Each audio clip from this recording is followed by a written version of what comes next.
Most people blame one man for the fall of Delhi, Timur, but by 1398, the Sultanate was already collapsing from within. And what nobody talks about, Delhi's destruction didn't end Muslim power in South Asia, it multiplied it. Firo Shah Tughluq wanted to stabilize his cash-strapped empire, so he relied on a system called the IQTA.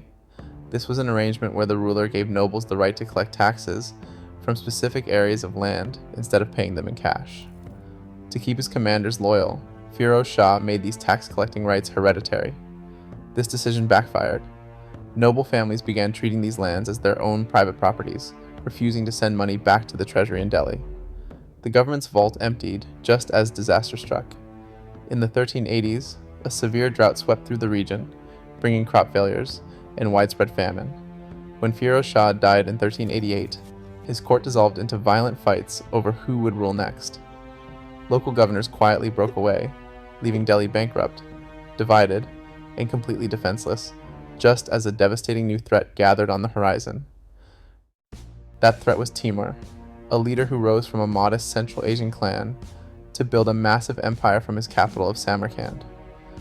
Unlike the settled rulers of Delhi, who relied on permanent city administrations, Timur was a conqueror of the open steppes. His power rested on highly mobile horse archers, swift terror tactics, and a claim to be the supreme protector of Islam. In 1398, he turned his sights toward northern India. He did not plan to establish permanent rule or build a new state in Delhi. Instead, Timur sought quick prestige, massive plunder, and proof of his supreme power. His army crossed the Indus River, marching straight toward the fractured and defenseless capital. In December 1398, Timur's forces reached the gates of Delhi. The Sultanate's remaining field forces scrambled to mount a last-ditch defense, but their war elephants were quickly overwhelmed by highly mobile Central Asian horse archers. With the army thoroughly defeated, Timur entered the city. Over 3 days of systematic violence, his soldiers stripped the capital. They emptied the royal treasury, burned the state archives, and tore down the administrative command structure. Sultan Mahmud Tughluq was captured and removed from power, while surviving nobles and officials fled into distant provinces.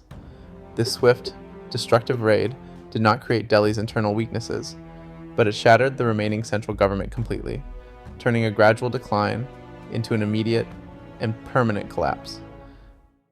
With Delhi's central power broken, local commanders and regional armies stepped into the vacuum. They seized taxes and declared independence, splitting the subcontinent into self-ruling states. In the east, Bengal became a wealthy trading hub.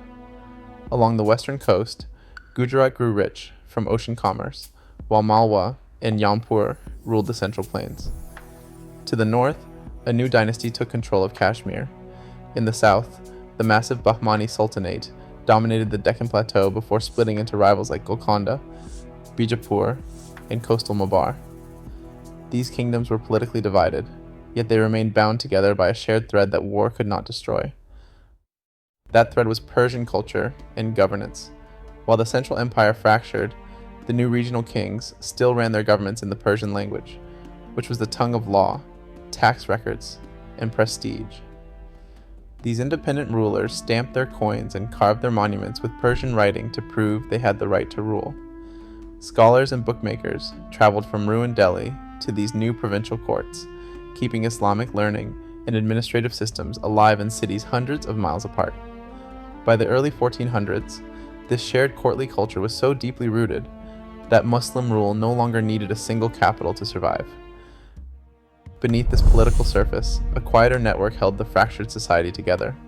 Sufi orders, which are mystical families of Islam following a shared spiritual path, spread across the region.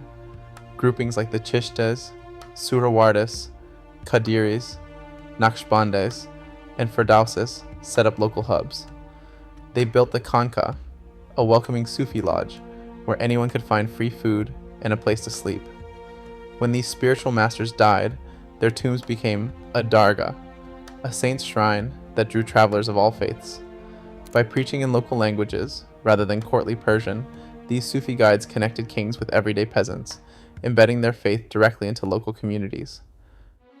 Back in the ruined capital of Delhi, a regional governor named Khizr Khan seized power in 1414, establishing the Sayyid dynasty. This new ruling family was weak, controlling only a narrow strip of land immediately surrounding the city. Delhi's real recovery began in 1451, when Ibrahim Lodi took the throne as the city's first Afghan ruler. The Lodis, a fresh political class, set out to reunite northern India.